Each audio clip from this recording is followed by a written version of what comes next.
ကန်လုံကြုံရေး24နိုင်စောင့်နေရသည့်အတွက်ရတပ်ဖွဲ့ဝင်များရခင်ကားထက်စွမ်းရည်ကျဆင်းလာသည်ဟုမန္တလေးရဲတပ်ဖွဲ့ဝင်အတိုင်းဝိုင်းဘက်ကသိရသည်မန္တလေးမြို့တွင်နယ်မြေကန်ရဲစခန်းများမကြာခဏတိုက်ခိုက်ခံရသည့်နှင့်တပ်ဖွဲ့ဝင်များအနေဖြင့်လုံခြုံရေးကိုတိုးမြင့်လှုပ်ဆောင်နေကြရခြင်းဖြစ်သည်နယ်မြေကန်အများစုတွင်တပ်ဖွဲ့ဝင်အင်အားအနည်းငယ်ဖြင့်လှည့်ကင်းပတ်ကင်းဆောင်ရွက်ရခြင်းနှင့်စစ်ဆေးရေးအဖွဲ့များ၌ပါဝင်ပူးပေါင်းနေရခြင်းကြောင့်လုံလောက်သည့်နားကျင်လည်းမရှိကြောင်းရဲတပ်ဖွဲ့ဝင်များကဆိုသည်ထို့သို့နားကျင်မရှိသည့်အတွက်စခန်းလုံခြုံရေးစောက်သည့်အချိန်များတွင်အိမ်ငိုက်ခြင်းများတွေ့နေရသည်ဟုဆိုကြသည်လှည့်ကင်းကအပြန်ကင်းဆောက်ဆိုတော့နားကျင်ကမရှိရက်ရှည်လာတော့ပင်ပန်းလာတယ်အဲ့တော့ကင်းချိန်ဟာနားချိန်ဖြစ်နေတာပေါ့လှည့်ပတ်လာပြစ်တော့လေကံပေါ့ဗျာလို့အမီမဖော်လို့သူရဲတပ်ဖွဲ့ဝင်တဦးကပြောသည်တိုက်ခိုက်မှုမခံရစေရန်အတွက်နေမီကရဲစခန်းများရှိအဓိကလမ်းများပိတ်ထားခြင်းဘန်ကားများတဲအိတ်များချထားခြင်းတို့ပြုလုပ်ပြီးလုံခြုံရေးအတွက်ပြင်ဆင်ထားရကြောင်းသိရသည်။ဩဂုတ်လ9ရက်နေ့2021ခုနှစ် NUG ရဲ့ဒီနေ့ပတ်သက်ပြီးအချက်အလက်များကိုလာမယ့်10ရက်နေ့မှာအသေးစိတ်အချက်အလက်များထုတ်ပြန်ပေးသွားမယ်လို့ဦးမင်းစင်ရကတော့ယခုလိုမျိုးပြောပြထားခဲ့ပါတယ်။ဒီနေ့ပတ်သက်သွားတဲ့အချက်အလက်တွေကို10ရက်နေ့မှာထုတ်ပြန်သွားဖို့ရှိပါတယ်။ online ကနေစနစ်နဲ့သွားမှာပဲဖြစ်ပါတယ်။ဦးမင်းစင်ရကတော့ယခုလိုမျိုးပြောပြသွားခဲ့ပါတယ်။ထီထိုးသူတွေနဲ့ဖြန့်ဝေတဲ့သူတွေရဲ့လုံခြုံရေးကိုလည်းအထူးအလေးပေးပြုလုပ်သွားမည်ဖြစ်ကြောင်းလည်းသိရှိခဲ့ရပါတယ်။နိုင်ငံရေးရာထင်ရှားသူတွေမပါပါလို့အကျဉ်းဦးစီးဌာနမှအမည်မဖော်လို့သူအရာရှိတဦးကနေအတည်ပြုပြောဆိုထားခဲ့ပါတယ်။ပြည်သူ့မြစ်တာအပြည့်ရခဲ့တဲ့ပသိမ်စေးရုံမိရရှင်ဟူထင်ရှားသူဒေါက်တာတမင်းထွန်းအပါအဝင်ဝန်ထမ်းတချို့နဲ့ NLD ဆိုရလက်ထက်ကခန့်အပ်ထားခြင်းခံခဲ့ရတဲ့ရက်ကွက်အုပ်ချုပ်ရေးမှူးဟောင်းတွေကိုလည်းလွတ်ပေးမယ်လို့သိရပါတယ်။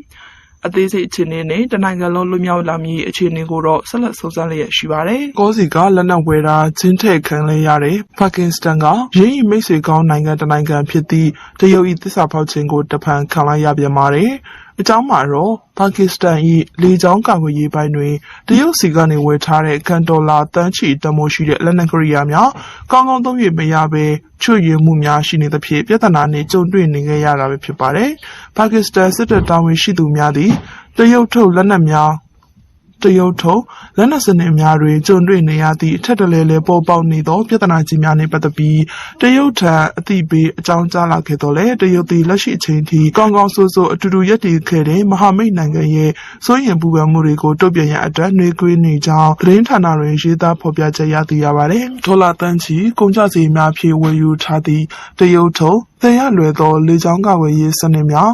အမြောက်ရှော့ကတ်စနစ်များနှင့်မြေပြန်မှာဝေဟင်ပစ်တုံးစနစ်များတွင်နည်းပညာနှင့်လက်ပြတ်အသုံးပြုမှုများဆိုင်ရာပျော့ကွက်ဟကွက်များဖြင့်ပွားထားနေကြောင်းလည်းသိရှိရပါတယ်။ရလဒ်တစ်ခုအနေဖြင့်လောင်ချများနှင့်ဒုံးများနှမျိုးစလုံးအပါအဝင်ရာပေါင်းများစွာသောလူသည်ဆောင်နိုင်သည့်လေယာဉ်များကာကွယ်ရေးလက်နက်ကြီးစနစ်များသည်အသုံးမပြုနိုင်ဘဲကြောင်အထိုးခံရသည့်ဖြစ်ရာပါကစ္စတန်အတွက်ရင်းဤနယ်စပ်များ၌လေကြောင်းကာကွယ်ရေးပိုင်းတွင်ကြီးလေးသောဟကွက်တစ်ခုကိုဖြစ်ပေါ်စေခဲ့ကြောင်းဝါရိုဂျာကယခုလိုမျိုးပြောဆိုထားခဲ့ပါတယ်။တရုတ်တွင်ထုတ်လုပ်တည်ဆောက်သည့်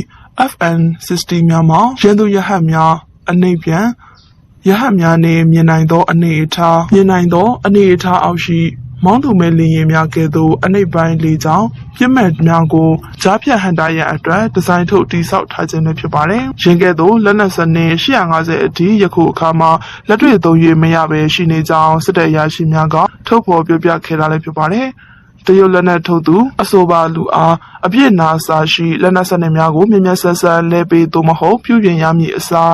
အဆိုပါပြဿနာနှင့်ခွဲခြားရွေးထုတ်ရန်အတွက်မဟာမိတ်လုပ်ငန်းတစ်ခုဖြစ်သည့်တာဝန်ပေးအပ်ခဲ့တာဖြစ်ပါတယ်။ကြီးမားသည့်နှုံထားတရက်အဖြစ်နဲ့တရုတ်ထံမှဝယ်ယူတင်သွင်းသည့်လောင်ချာ900ကျော်တွင်အလားတူကြီးလေးသည့်ပြဿနာများကိုဖိစီးခံနေရကြောင်းလည်းသိရှိရပါတယ်။ဤလက်နက်များသည်လေကြောင်းချိတ်ချောက်မှုများကိုတံပြန်ရန်အတွက်ဖြစ်သည်လို့နားလည်ခဲ့ရပြီးရင်းတို့သည်တစ်စက္ကန့်လျင်အမြန်နှုန်း600မီတာနှင့်အတူတကွ6ကီလိုမီတာနှုန်းဖြင့်သွားနိုင်တာလည်းဖြစ်ပါတယ်။ရင်းတို့သည် electronic နောက်ဆက်မှုပိုင်းတားဆီးနိုင်မှုနှင့်ဗတ်စုံချေရခံမှုများဆိုင်ရာမြန်မာသောလုံနိုင်စွမ်းများရှိကြောင်းဝ ဝါရုကယခုလိုမျိုးပြောဆိုထားခဲ့ပါတယ်။ဝူဟန်တကွဲကန်းကိုစစ်ဆေးမယ်ဆိုတဲ့ WHO ရဲ့ပြောဆိုချက်ကိုတရုတ်ကလက်မခံဘူးဆိုတဲ့အကြောင်းအရာကိုတင်ဆက်လုပ်ပေးသွားကြပါတယ်။ကမ္ဘာတဝန်းကိုယ်ဆက်ရောဂါဖြစ်ပွားခဲ့ပြီးတနေ့ကျော်ကြာသည့်အထိ COVID-19 ဖြစ်ပွားစေသော SARS-CoV-2 COVID-19 မြည်သည့်နေရာမှလာသည်ကိုမိမိတို့မသိရသေးပေအများစုမြင်မှာတော့ထိုဗိုင်းရပ်စ်သည်လင်းတို့များမှလူသားများသို့ကူးစက်လာသည်ဟုဆိုသည့်အယူအဆပဲဖြစ်ပါတယ်။သို့တော်လည်းထိုဗိုင်းရပ်စ်သည်2019ခုနှစ်ကုန်က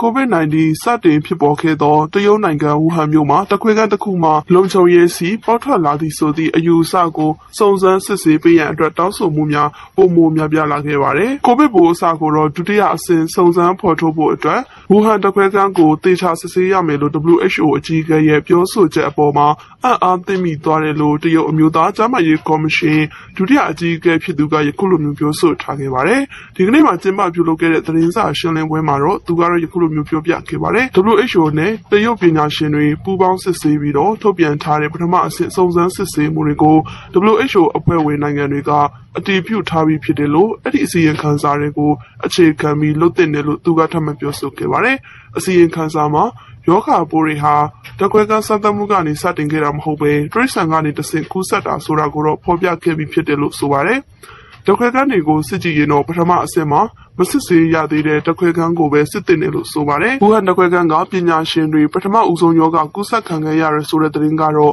မဟုတ်မမှန်ဘူးလို့လည်းသူကထပ်မံပြောဆိုခဲ့ပါတယ်။ဝူဟန်တခွဲကန်းဟာဆိုရင်တော့လူသားတွေထိခိုက်စေမဲ့စံသတ်မှုတွေကိုတခါမှမလုပ်ခဲ့ဘူးလို့တရုတ်အမျိုးသားဇီဝလုံခြုံရေးတခွဲကန်းပေါမောက်ခကယခုလိုမျိုးပြောဆိုထားခဲ့ပါတယ်။ပိုးကူးစက်ခံခဲ့ရတယ်ဆိုတဲ့ဝူဟန်တခွဲကန်းပညာရှင်တွေရဲ့အမည်ကိုတော့မှနိုင်ငံတကာမပြောနိုင်ပဲနိုင်ငံတကာကနေမပြောနိုင်ပဲတစ်ဖက်သက်ဆွဆွဲနေတာဖြစ်တယ်လို့သူကထပ်မံပြောဆိုခဲ့ပါတယ်။အမေရိကန်နဲ့အနောက်နိုင်ငံတွေကတော့တရုတ်နဲ့ပွင့်လင်းညစ်တာမှုရှိစေရန်အတွက်ဝူဟန်တခွဲကန်းကိုစစ်ဆေးမှာဘာဖြစ်လို့ကြောက်ရွံ့နေတာလဲလို့မိကုန်းတွေထူးခြားသလိုဝူဟန်တခွဲကန်းကပညာရှင်တွေကလည်းဘာကြောင့်ပေးမတွေ့ရတဲ့ဆိုတာကိုတော့မေးမြန်းထားခဲ့ပါတယ်။ WHO အကြီးအကဲကိုယ်တိုင်ကလည်းပထမအကြိမ်စစ်ဆေးခဲ့တုန်းကတရုတ်အာဏာပိုင်တွေဟာဝူဟန်တခွဲကန်းကိုအပြည့်အဝစစ်ဆေးခွင့်မပေးဘူးလို့လည်းပြောပြထားခဲ့ပါတယ်။နာသိစစ်ကောင်စီရှေ့မှာဘာပဲလို့နောက်ကနေဗိုလ်ချုပ်အဟောင်းတွေရောအသစ်တွေရောကပ်ပါလာတဲ့ထောက်ခံနေရခြင်းရဲ့နောက်ွယ်စကားသားရှေ့မှာဘာပဲလို့နောက်ကနေဗိုလ်ချုပ်အဟောင်းတွေအသက်တွေရောဘာလို့ထောက်ခံနေရတာလဲအလုံးသိကြလားသူတို့ချင်းအဲ့တလောက်ချင်းချစ်နေစီလုံးနေတယ်လို့ထင်နေလားစစ်တပ်ရဲ့အင်အားဟာဥပိုင်ပါပဲတက်ဆိုတဲ့ပေါ်မှာဖွဲ့စည်းပုံရဲ့နောက်ွယ်မှာဆိုရင်တော့အင်အားကြီးများနဲ့ဂျာကန်ပေးနေတဲ့အတွက်ကြောင့်မလို့သူတို့ကတော့ strong ဖြစ်နေတာပါအဓိကအရင်စစ်လိုက်ရင်တော့ပတ်စံပါပဲအဲ့ဒီပတ်စံကတော့လူတွေကိုသစ္စာရှိစေတယ်သူတို့ကတော့မေတ္တာနဲ့မှအုပ်ချုပ်လို့မရတာကိုဒီတော့လေငွေပေးပြီးသစ္စာခံခိုင်းတဲ့ဖွဲ့စည်းပုံကြီးကိုတော့ဘဘကြီးကနေတမင်ချမှတ်ထားခဲ့တာပါဗိုလ်ချုပ်ရာတူတစ်ခုရှိလာပြီဆိုရင်ဥပိုင်မှာရှယ်ယာဝင်ရတယ်ဒါဟာဆိုရင်တော့တက်လိုမျိုးပေါ်မှာဖွဲ့ကြီးမဟုတ်တဲ့အခါကြမှာလက်စင်တွေကိုပေးလို့နေရတာလည်းဖြစ်တယ်လက်စားတယ်လို့မခေါ်နိုင်သလိုအောက်ခြေလူဒန်းစားတွေလည်းတက်လို့မရပါဘူးဘုံမူလစား350အောက်ခြေဖို့3သိန်းဆိုရင်တော့ကပိန်းတက်မှာပါပဲတခုကြကမ်နီကနေအမျက်ထုတ်ပေးတာဆိုတော့သူတို့ရှယ်ယာချင်းရင်ကိုလည်းကြုံခံရပြီးယာတူတိုးပြရစီဆူတောင်းရတာပေါ့လေဥပမာကိုကဘိုယာဒုခံတခုရလာတဲ့အခါကျမှတလကိုကမ်နီကနေ dividend အနေနဲ့300ကိုယ့်ရဲ့ပန်းနေကိုထည့်ပြီးမယ်အဲ့ဒီ300ဆိုရင်တော့ကိုမိမကိုသားသမီးတွေသုံးဖြုံးကြမလားဒါဆိုရင်တော့ကိုကတက်ကိုတစ္ဆာရှိရတော့မယ်လေတက်တခုခုဖြစ်ရင်တော့ကိုရနေတဲ့300မရတော့ပါဘူးဒီတော့လေတက်ကလူတွေကိုတက်နေလေကိုစိတ်ထဲမှာမကြည်မနဲ့အမမခံရတော့ပါဘူးဒါကြောင့်မလို့ဥပိုင်ဟာ